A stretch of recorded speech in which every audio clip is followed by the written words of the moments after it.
ସକାଳେ ମୋ ପୁଅ ଦେହଟା ଟିକେ ଭଲ ନାହିଁ, ଟିକେ କାଶୁଛି। ମୁଁ କହିଲି ଆଜି ସ୍କୁଲ ନ ଯା।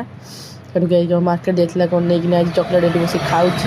ତା'ର କ'ଣ ମିଳିଛି ସ୍ପେସିଫିକ୍ ଗୋଟେ ମଣିଷଟା ବସିଛି, ମୋତେ ତାକୁ ଦେଖାଉଛି। ମୁଁ ବଢ଼ିଆ କ୍ୟୁଟ୍ ହେଇଛି।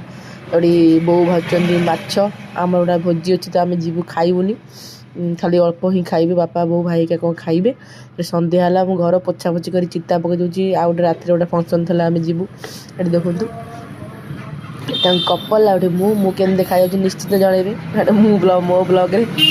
ଆଉ ମେକଅପ୍ ହେବ ମୋତେ ଘଣ୍ଟେ ଲାଗିଛି ଟାଇମ୍, ଯାହା ବି ହେଲେ କହିବେ। ଏଠି ଆମ ଶାଶୁ, ମୋ ଯା ଆଉ ମୁଁ ତାଙ୍କୁ ଟିକେ ଅନାଅ, ସାଡ଼େ କୁଆଡ଼େ ଗପୁଛନ୍ତି। ଆଉ ମୋ ପୁଅ ତ ଆଉ ତାହେଲେ ଲାଗିଛି ଆଉ ସେ ଥଣ୍ଡା ମଣ୍ଡା ସେଇଆକୁ ସେ ଖାଇକି ଯିବ, ଆଉ ତ କିଛି ଖାଇବୁନି।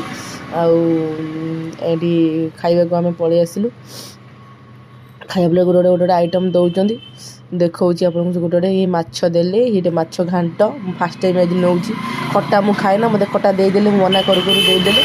କିନ୍ତୁ ଏଠି କ'ଣ ତ ଇଏ ବେସନ ତରକାରୀ, ହଁ ବେସନ ତରକାରୀ ଗୋଟେ ଆଇଟମ୍, ସେଇଟା ବି ମନା କରିଥାନ୍ତି। ଆଉ ପନିର ଏଠି ଗୁଡ଼ାଟା କ'ଣ ଦେଇକିନା ଗଲେ। ଲାଷ୍ଟଟା ଖାଲି ଅଛି ଚିକେନ୍। ଏଠି ମୁଁ କେତେବେଳେ ଟିକେ ଲେଟ୍ରେ ଆଣିଦେଲି ଚିକେନ୍ଟା, ଭୁଲି ଯାଇଥିଲି। ତାପରେ ଖାଇସାରିଲା ପରେ ଟିକେ ସେ ପାନଟା ମୋର ଫେଭରେଟ୍।